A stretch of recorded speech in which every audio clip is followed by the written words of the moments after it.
आज आम पुराण गंठी कार्यक्रम रे गोटे चमत्कार प्रसंग आपण मानक पई चयन करिछु।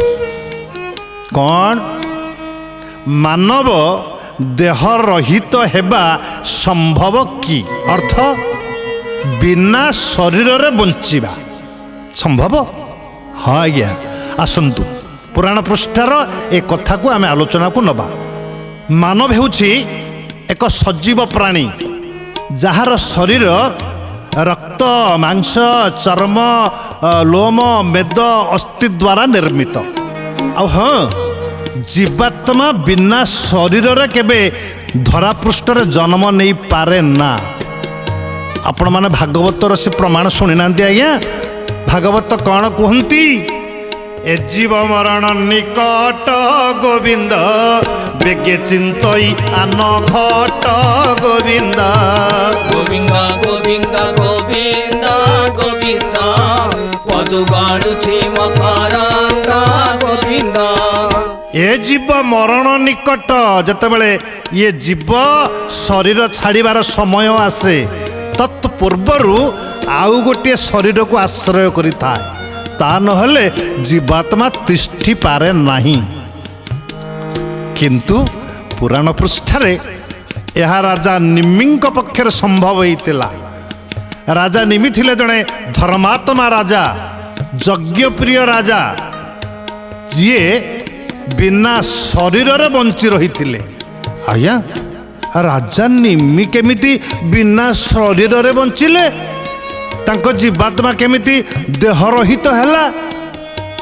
एमिति कौन घटना घटिला कि राजा निमिंक जीवन रे एमिति अनेक प्रश्न को नहीं आज आम पुराण गंठी रे गंठी पड़ी मानव देह रहित हेबा संभव कि। आसंतु पुराण चर्चा को जिबा एवं ए गंठी को आमे खोलिबा। मानव शरीर हेउछि एक दुर्लभ शरीर। हाँ आज्ञा जन्म जन्मांतर तपस्या फल रे जीव मानव शरीर को प्राप्त होता है। केते जन्म शास्त्र कौन कहती 84 लक्ष जोनि अतिक्रम करिबा परे जीव मानव शरीर धारण करे। कारण मानव शरीर हेउछि एक दुर्लभ शरीर। मुक्तिर द्वार हेउछि मानव शरीर। भागवतरे उत्कलर व्यास अति बड़ी जगन्नाथ दास कहिनांती सर्वशरीर मध्ये सार दुर्लभ नर कळे बर। गोविंद गोविंद गोविंद जय हो पदु गाड़ुछि मकरंगा। अनेक जन्म तप फले मानव जन्म मोहितले। गोविंद गोविंद जय हो गोविंद पदु गाड़ुछि मकरंगा।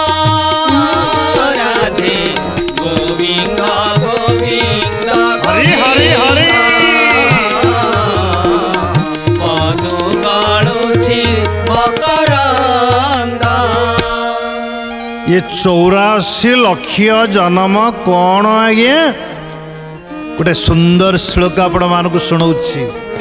स्थावर 20 लक्ष जल जम नव लक्षकम रुद्रं च कृमिकीटं च 30 लक्षं च पक्षिणाः पशूनां 10 लक्ष च 4 लक्षं च वानराः इत्येव 84 लक्ष जीव जन्म न जायते।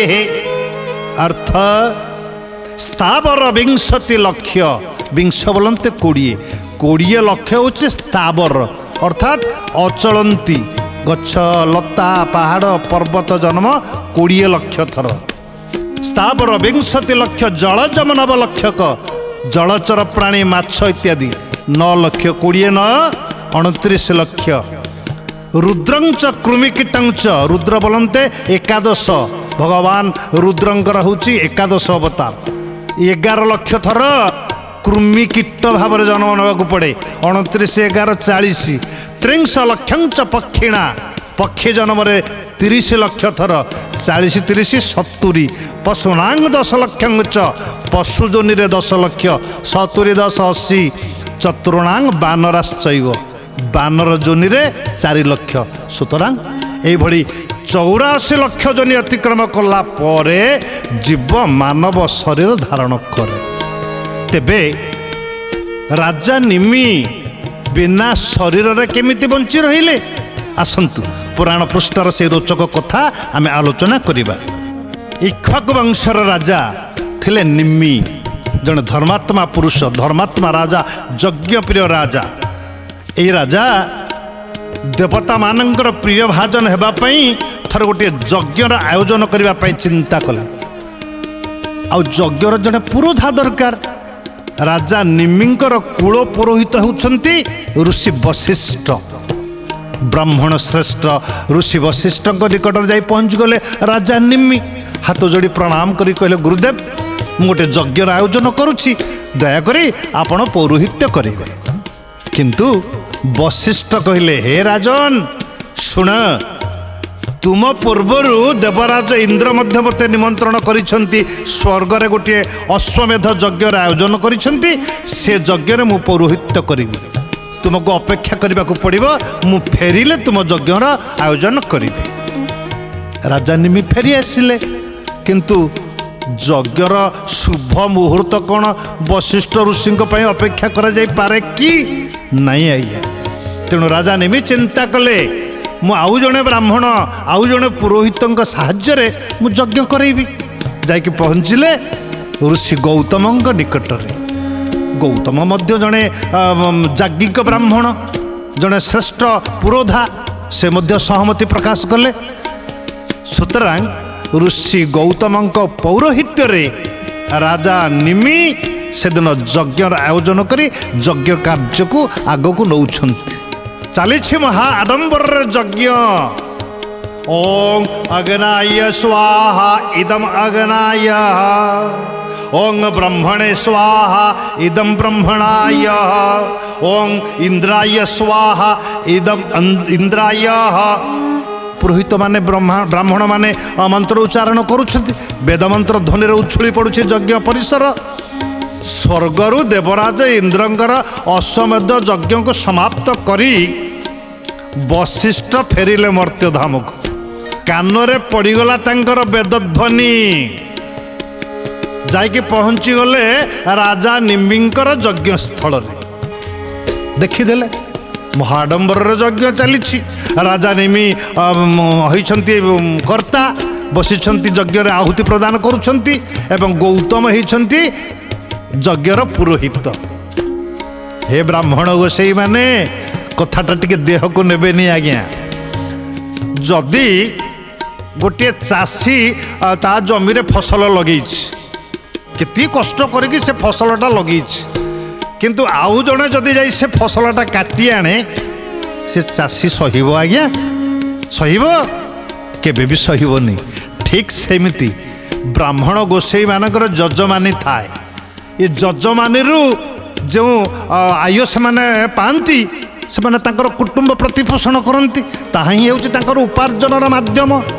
ଯଦି ଅନ୍ୟ ଜଣେ ବ୍ରାହ୍ମଣ ନିଜ ଯଜମାନୀରୁ ପୌରୋହିତ୍ୟ କରି ଆୟକୁ କାଢ଼ି ନିଏ, ତାହେଲେ ବ୍ରାହ୍ମଣ ଗୋସାଇ ଆପଣ ରାଗିବେନି? କ୍ରୋଧ ଆସିବାଟା ସ୍ୱାଭାବିକ ଆଜ୍ଞା। ଠିକ୍ ସେମିତି ଋଷି ବଶିଷ୍ଠ କ୍ରୋଧାନ୍ୱିତ ହେଇଗଲେ, ସର୍ବାଙ୍ଗ ତାଙ୍କର କ୍ରୋଧରେ ପ୍ରଜ୍ୱଳିତ ହେଲା।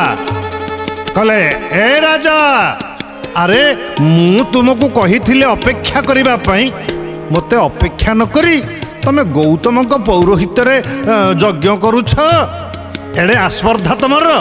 ଶୁଣ, ମୁଁ ଋଷି ବଶିଷ୍ଠ ଅଭିଶାପ ଦେଉଛି ତୁମକୁ, ଏ ଆସ୍ପର୍ଦ୍ଧାମୟ ଶରୀର ତମର ରହିବ ନାହିଁ, ବିନା ଶରୀରରେ ତମେ ବଞ୍ଚିବ।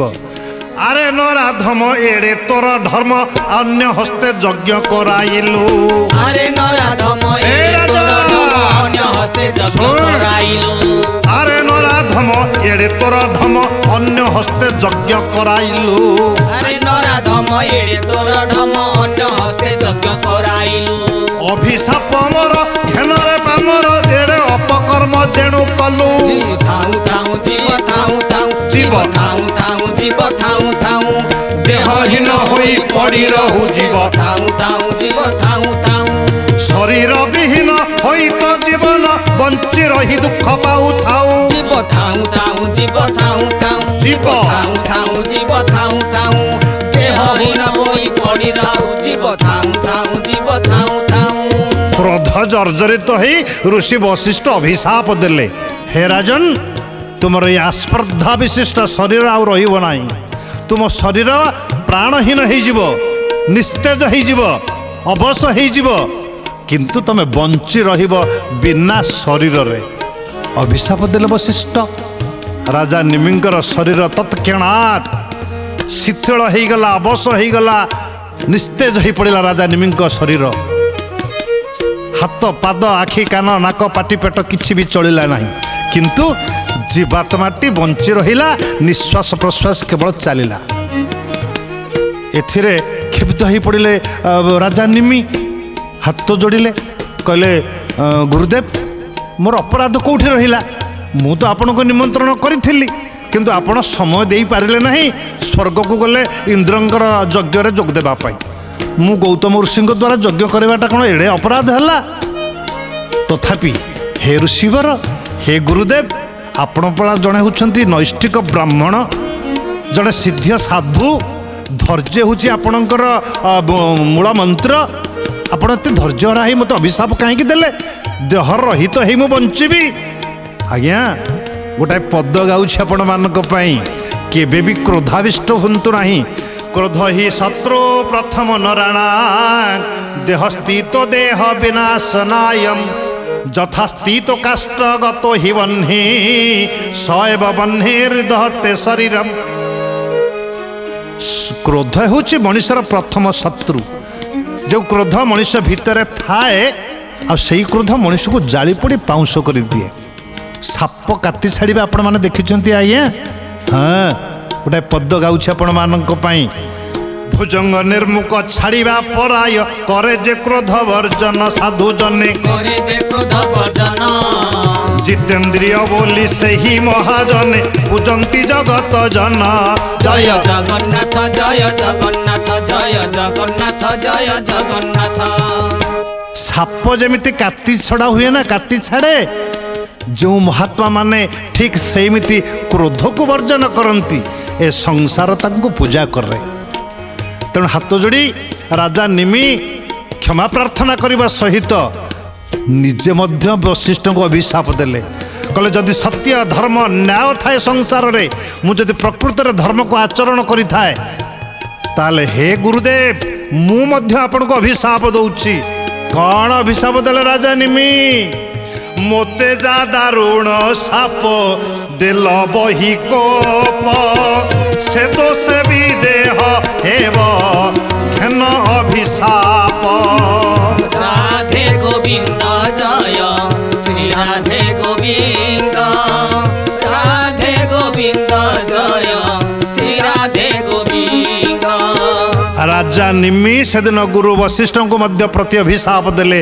କହିଲେ, ହେ ଗୁରୁଦେବ, ଆପଣ ବ୍ରାହ୍ମଣ ହେଇଥାନ୍ତୁ ପଛେ, ଆଉ ମୁଁ ଯଦି ଜଣେ ଧର୍ମାତ୍ମା ହେଇଥିବି, ସତ୍ୟ ଧର୍ମ ନ୍ୟାୟରେ ଥିବି, ମୁଁ ମଧ୍ୟ ଆପଣଙ୍କୁ ଅଭିଶାପ ଦେଉଛି। ଆପଣଙ୍କର ଏ କ୍ରୋଧାବିଷ୍ଟ ଶରୀର ମଧ୍ୟ ଆପଣଙ୍କର ଜୀବାତ୍ମା କେବେ ଧାରଣ କରିବନି, ଆପଣ ମଧ୍ୟ ବିଦେହ ହେଇଯିବେ। ଆଜ୍ଞା, ପ୍ରତିହିଂସା ପରାୟଣ ହେଲେ ମଣିଷ ବୁଦ୍ଧି ବିବେକ ଜ୍ଞାନ ସବୁ ହରାଇ ବସେ। ଆଜ୍ଞା, ରାଜା ନିମି ଏବଂ ଋଷି ବଶିଷ୍ଠ ଉଭୟ ପରସ୍ପରକୁ ଅଭିଶାପ ଦେଲେ ବିଦେହ ହେବା ପାଇଁ। ରାଜା ନିମିଙ୍କର ଜୀବାତ୍ମା ହେଲା ବିଦେହ, ଅର୍ଥାତ୍ ଶରୀର ବିହୀନ। ଫୁଲ ଚନ୍ଦନ ଦେଇ ମୁନି ଋଷିମାନେ, ସାଧୁସନ୍ଥମାନେ, ବ୍ରାହ୍ମଣମାନେ ରାଜା ନିମିଙ୍କ ଶରୀରକୁ ବଞ୍ଚେଇ ରଖିଲେ, କିନ୍ତୁ ଜୀବାତ୍ମା ବଞ୍ଚି ରହିଲା। କାରଣ ଯଜ୍ଞ ଚାଲିଛି ନା, ପୂର୍ଣ୍ଣାହୁତି ହେବ। ଏଣେ ନିମିଙ୍କ ଅଭିଶାପରେ ମଧ୍ୟ ଋଷି ବଶିଷ୍ଠଙ୍କର ଜୀବାତ୍ମା ଶରୀର ତ୍ୟାଗ କଲା। ବାୟୁ ରୂପ ଧାରଣ କରି ଋଷି ବଶିଷ୍ଠ ଯାଇ ପିତା ବ୍ରହ୍ମାଙ୍କ ନିକଟରେ ପହଞ୍ଚି ଗଲେ। କହିଲେ ହେ ପିତୃଦେବ, ମୁଁ କ୍ରୋଧବଶତଃ ରାଜା ନିମିଙ୍କୁ ଅଭିଶାପ ଦେବା ଦ୍ୱାରା ରାଜା ନିମି ମଧ୍ୟ ପ୍ରତି ଅଭିଶାପ ମୋତେ ଦେଇଛନ୍ତି। ମୁଁ ବିଦେହ ହେଇଯାଇଛି, ବାୟୁ ରୂପ ଧାରଣ କରି ମୁଁ ତୁମ ନିକଟକୁ ଆସିଛି। କୁହନ୍ତୁ ହେ ପିତୃଦେବ, ମୁଁ କିପରି ଏଥିରୁ ମୁକ୍ତ ପାଇବି? ତାର ଉପାୟ ମୋତେ କହିଦିଅନ୍ତୁ। ଆଉ ହଁ, ମୁଁ ଆଉ ଯେଉଁ ଶରୀର ଧାରଣ କରିବି ସେ ଶରୀରରେ ଯେମିତି ମୁଁ ପୂର୍ବାର୍ଜିତ ସମସ୍ତ ଜ୍ଞାନ ପ୍ରାପ୍ତ ହେବି। ବ୍ରହ୍ମଦେବ ସନ୍ତୁଷ୍ଟ ହେଇ କହିଲେ, ହେ ବଶିଷ୍ଠ ଶୁଣ, କ୍ରୋଧ ସବୁବେଳେ ମଣିଷକୁ ପାପ କାର୍ଯ୍ୟରେ ନିବୃତ୍ତ ହେବା ପାଇଁ ପ୍ରବର୍ତ୍ତାଇ ଥାଏ। ଆଉ ତମେ କ୍ରୋଧାବିଷ୍ଟ ହେଇକି ରାଜା ନିମିଙ୍କ ବିନା ଅପରାଧର ଅଭିଶାପ ଦେଲ, ପ୍ରତିଫଳ ତମେ ଭୋଗିବନି ତ ଆଉ କିଏ ଭୋଗିବ? ଠିକ୍ ଅଛି, ଯଦି ତମେ ରାଜା ନିମିଙ୍କ ଅଭିଶାପରୁ ମୁକ୍ତି ହେବା ପାଇଁ ଚାହୁଁଛ ତେବେ ଯାଅ, ମିତ୍ରା ବରୁଣଙ୍କର ଯେଉଁ ତେଜ ଅଛି, ତେଜର ବଳୟ, ସେ ମିତ୍ରା ବରୁଣଙ୍କ ତେଜ ବଳୟ ଭିତରେ କିଛି ଦିନ ପାଇଁ ବିଶ୍ରାମ କର।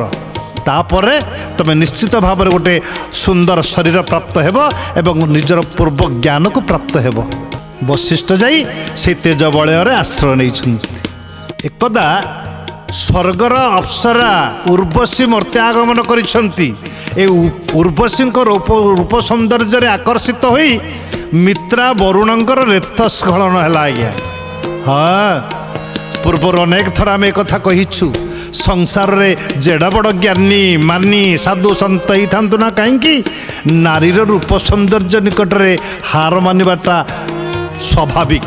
ତେଣୁ ମିତ୍ରା ବରୁଣ ଯେତେବେଳେ ଉର୍ବଶୀର ରୂପ ସୌନ୍ଦର୍ଯ୍ୟରେ ଆକର୍ଷିତ ହେଲେ ତାଙ୍କର ରେତ ସ୍ଖଳିତ ହେଲା। ଏ ରେତକୁ କରିବେ କ'ଣ ନା ଅଞ୍ଜୁଳିରେ ଧାରଣ କରି ମିତ୍ରା ବରୁଣ ସେ ରେତକୁ ଫୋପାଡ଼ି ଦେଲେ ଦେବକୁମ୍ଭ ଉପରକୁ। ଏ ଦେବକୁମ୍ଭରେ କିଛି ରେତ ପଡ଼ିଲା, ଆଉ କିଛି ରେତ ଭୂମି ଉପରେ ପଡ଼ିଲା।